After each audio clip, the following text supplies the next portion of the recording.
तत्सत। तंत्र में मंत्र का महत्व, मतलब ये दोनों को मिला दिया जाए तो एक बहुत ही शक्तिशाली चीज बन जाती है और अपने साधना में बहुत ही अच्छी शक्ति प्राप्त होती है।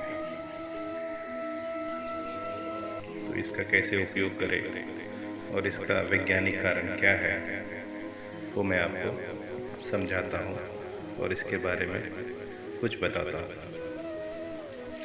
ध्वनि के बारे में सभी कोई जानते होंगे। ध्वनि मतलब साउंड, आवाज। यही मात्र इस संसार में, इस जगत में, इस सृष्टि में, इस ब्रह्मांड में यही एक विद्यमान है। इसी से ही प्रकृति बनी है और प्रकृति ने इसके द्वारा ही हर चीज का निर्माण किया है। तो ध्वनि एक अपना प्रभाव होता है। हिंदू धर्म के कुछ दार्शनिक तो यहाँ तक मानते हैं कि जगत का आविर्भाव ही ध्वनि से ही हुआ है। कुछ लोग ओम को पहली ध्वनि का प्रतीक मानते हैं और उसके आदि स्वरूप को ध्वनि रूप ही मानते हैं। पर अद्वैतवाद के अनुसार ध्वनि उस परम तत्व के तरंगों की देन है जो ब्रह्मांड के तत्वों का मूल तत्व है। वह ध्वनि जिसे वैज्ञानिक हवा की तरंगों से उत्पन्न ध्वनि मानते हैं, ध्वनि का एक रूप मात्र है। ध्वनि की वैदिक मान्यता यह है कि यह उस स्थान पर उत्पन्न हो जाती है जहां किसी बाहरी शक्ति से तरंग उत्पन्न हो जाती है। हवा, पानी, लोहा, तांबा, मिट्टी, किसी भी तत्व में जब किसी बाहरी शक्ति से कंपन उत्पन्न होता है तो ध्वनि पैदा होती है। यह दूसरी बात है कि कुछ को हमारे कान सुन पाते हैं और कुछ को बारे में एहसास ही नहीं होता, पर यह हमारे कान की सामर्थ्य का दोष है, ध्वनि के अभाव का नहीं।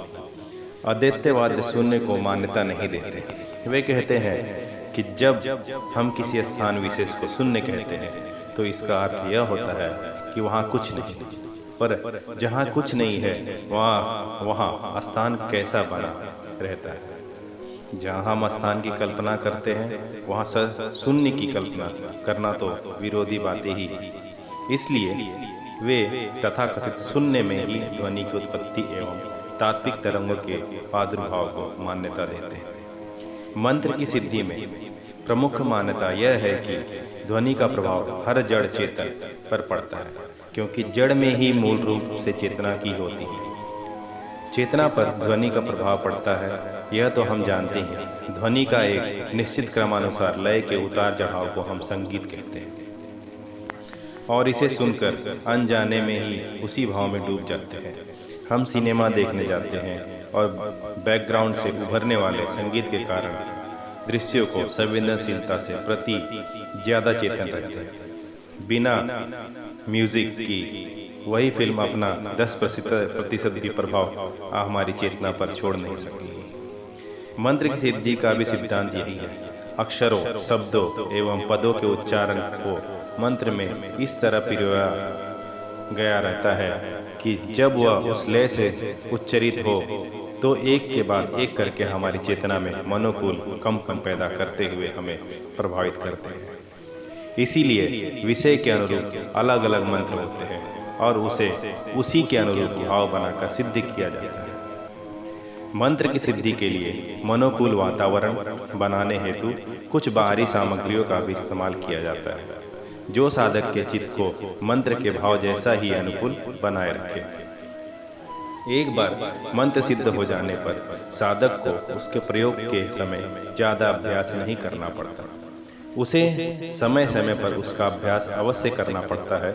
कभी कभी मंत्र का प्रभाव इतना विलक्षण होता है कि किसी जड़ वस्तु को किसी का प्रतीक बनाकर उसे अभिमंत्रित करके पर उस व्यक्ति पर बिजली की तरह प्रभाव पड़ता है।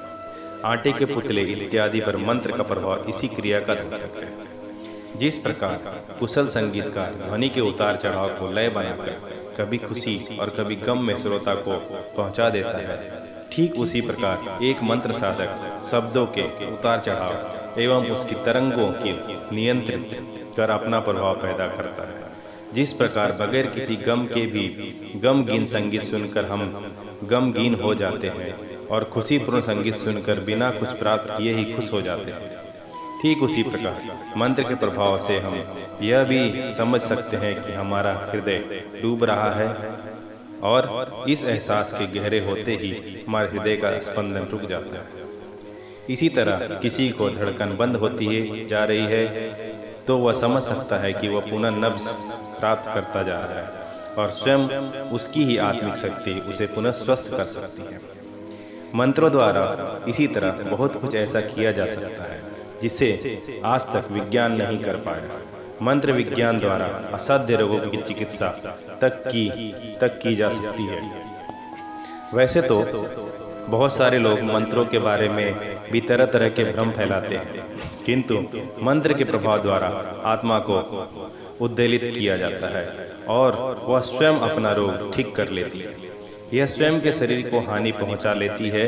वास्तव में यह मंत्र साधक की आत्मिक शक्ति ही होती है जो कार्य करती है।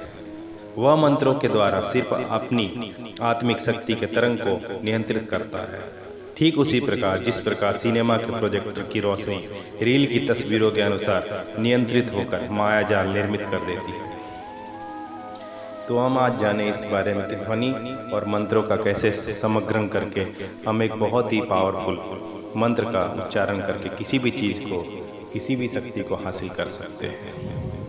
ओम तत्सत। ओम